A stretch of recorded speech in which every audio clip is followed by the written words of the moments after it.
আলী বলছেন, আল্লাহর নবী, জি আপনার চাচা আবু তালেব মারা গেছে। হ্যাঁ, আবু তালেব মারা গেছে, আমি চেষ্টা করেছিলাম তাকে কালেমা পড়ানো, সে স্বীকৃতি দেয়নি।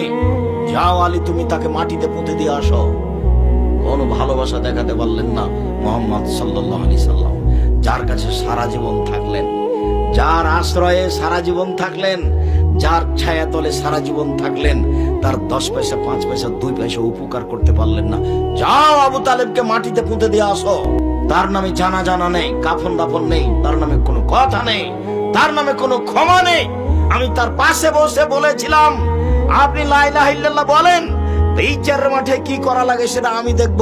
আবু জাহাল বলেছিল, শেষের কালে বদনাম ঘাড়ে নিয়েন না, জনগণ বলবে ওহ মরার কালে আরে ধর্ম পরিবর্তন করেছে লোকটা, এত বড় মানুষ তারপরেও লোকটা পরিবর্তন হয়ে গেছে, মরার কালে ধর্ম ত্যাগ করেছে। তখন বলছেন, দেখো মুহাম্মদ, আমাকে বিরক্ত করো না, আমি মরার সময় ধর্ম ত্যাগ করতে পারবো না।